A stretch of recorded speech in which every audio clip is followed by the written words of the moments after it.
tell me say Germany ne UK ehemfa na ye some of them man say apart from say enye Ghana and enye within Africa na ye outside Africa say be Afghanistan and Iraq kra na juma wo ho a ko apa on tontra mitime sa mu Ghana hono me A picture of a beautiful, plush and comfortable life is painted by persons who have had the opportunity to leave the shores of the country. According to them, the move to travel to see greener pastures is ideal in the current economic situation of Ghana. Unfortunately, the pressure has caught up with majority of youth in Ghana who in their words describe their homeland as a country without a bright future. I met this driver who works with one of the ride-hailing apps on one of my usual rounds. Thinking he is living a decent life, he tells me how his hopes of living his dream life in the US was dashed after he was duped of his capital. According to him, traveling to see greener pastures became a priority after his search for a lucrative job became a Herculean task. After SHS, 2018, so I had a couple of friends who traveled and they came and the pressure was something else, because when you look, we grew together and they are making I'm the third born in the family, but they are girls, so automatically I've become the firstborn.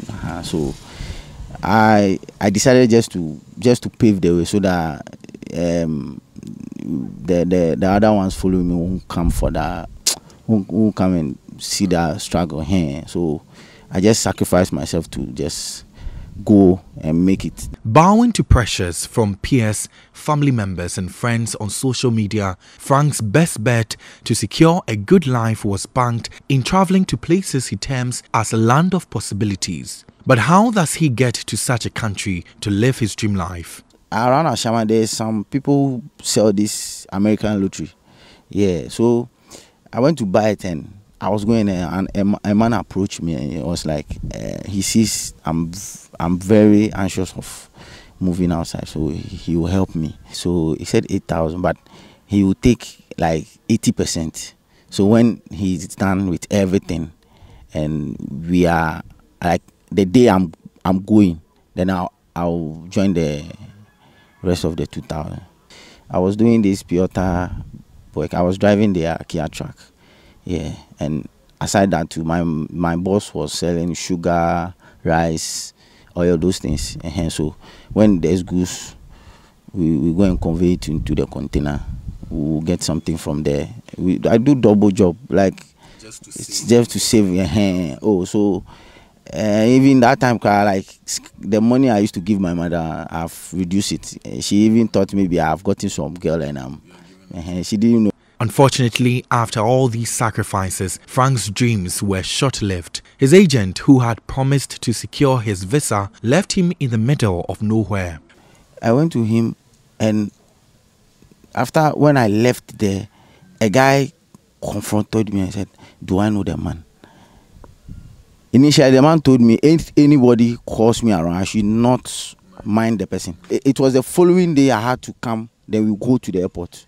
Initially, we were supposed to go that day, but he told me it's because of COVID, and they said that there are 2 people who have been seen affected by COVID. So when the flight has been cancelled, so we should do it the next day. So that was when I was coming back, and boom, the guy told me the thing. Seriously, that day I didn't know what to do. I burst into tears. I cried. Frank is not in this alone. A 35-year-old SHS graduate is also bent on leaving the shores of Ghana for a better life. His 3 attempts at securing a visa to his preferred countries have all failed. I tried this 3 times. 2017, 2018, and then 2020. 2020. The 2017 to 2020. 2017 to 2018, but then China. It's a China move. The second one also Canada. In Canada we register 5,000. The agent from Kumasi, he said we should register 5,000. Okay, then we'll pay the rest when the visa is out. Okay, now we are waiting for the visa. After taking the 5,000, up to now the visa is not out. We heard that Canada is doing a visa lottery. It's wrong. Canada don't do visa lottery. They don't do visa lottery. So when we try to confront the guy about it, says, "Oh, it's true. We should try it because that's what they are doing now." So how much is it? He said 5,000. Initially he said 4,500, and then he too, after collecting the money, we don't see him again. He says the impediments will not deter him from carrying out his pursuit later in life. It won't end here. I'm still doing it. I'm still trying my best to travel to outside Africa. Yeah, outside Africa. Is it that you don't really see any hope?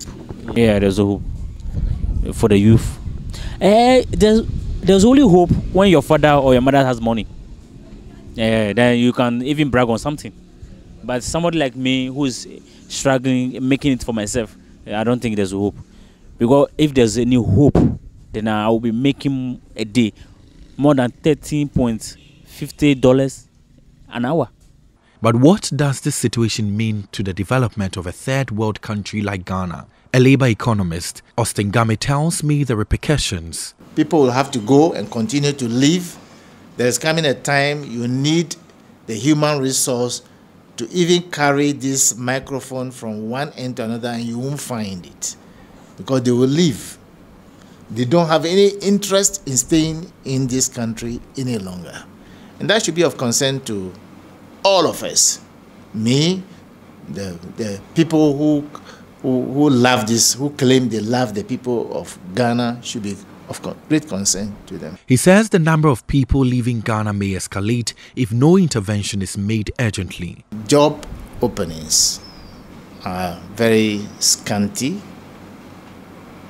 and in addition to that, we seem not to be managing the economy and widen the space for people to, survive in it and make money and be willing to contribute their quota to the development and growth of this nation. Most individuals in this bracket have attributed the craze to travel for greener pastures to the soaring unemployment rate, high cost of living, stemmed from the worsening economic conditions of the country and skyrocketing inflation, amongst other factors. As of January 2023, data from the Ghana Statistical Service pegged inflation in Ghana at 54.1%.